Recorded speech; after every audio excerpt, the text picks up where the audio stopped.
தேவனே நான் ஓமதண்டையில்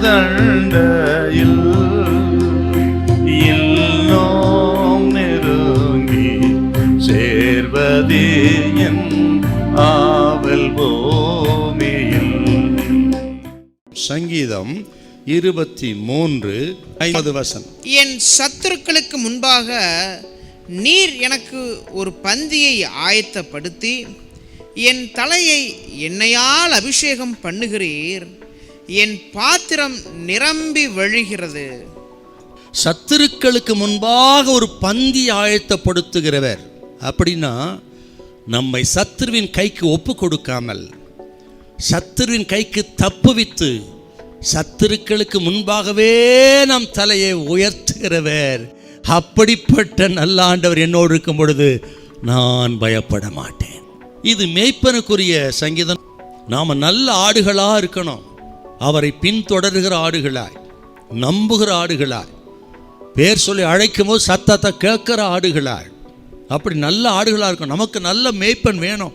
என் ஆடுகள் இன்னசென்ட் அனிமல், எதிர்த்து தாக்க தெரியாது, பயந்த சுபாவம். அதுக்கு ஒரு மேய்ப்பன் வேணும். அதே போல் நமக்கு இந்த உலகத்தில் நல்ல மேய்ப்பன் வேணும். ஏன்னா அத்தனை சத்துருக்கள் இருக்கிறார்கள், ஆபத்து விபத்துகள் இருக்கிறது நமக்கு. ஆகவே நல்ல மேய்ப்பன் வேணும். நாம் நல்ல ஆடுகளாக இருக்கணும். எல்லாம் கவனிக்க, இந்த கடைசி நாட்களில் நமக்கு ஒரே சத்துரு சாத்தான் தான். உங்கள் விரோதியாகிய சாத்தான் சிங்கம் போல வர்றான்னு சொல்லி 1 பேதுரு 5:8 பார்க்கணும் நம்ம. நமக்கு ஒரே விரோதி சாத்தான், அவன் அழிக்கிறவன். அதுதான் அப்பா இயேசுங்க சொன்னார், அவன் கொல்லுகிறவனும் அழிக்கிறவனும் இருக்கிறான், வேறொன்றுக்கும் வர்றான். இன்றைக்கு அநேக குடும்பத்தை சாத்தான் அழிச்சிட்டான், அநேக உறவுகளை கெடுத்துட்டான், சமாதானத்தை கெடுத்துட்டான், அநேக சரீரத்தில் வியாதி கொண்டு வந்து விசுவாசத்தை கெடுத்துட்டான், அழிக்கிறவன். ஆனா கர்த்தனுக்கு சொல்லுகிறார், ஒன்றுக்கு நீங்க பயப்படாதிருங்க. சத்துருவுக்கு முன்பாக பந்தி ஆயத்தப்படுத்தால எண்ணெயால் அபிஷேகம் பண்ணுகிறவர் நம்மோடு இருக்கிறார். ஒருவேளை மனுஷன் விரோதியா இருக்கலாம், சாத்தான் விரோதியா இருக்கலாம்.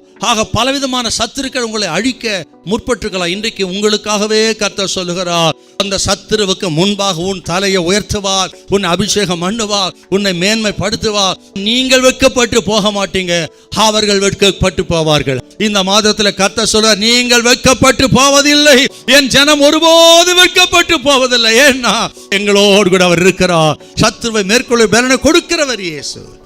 எப்படிப்பட்ட சத்துருவா இருக்கட்டும், கர்த்தர் கைவிட மாட்டார். ஹல்லேலூயா, ஹல்லேலூயா.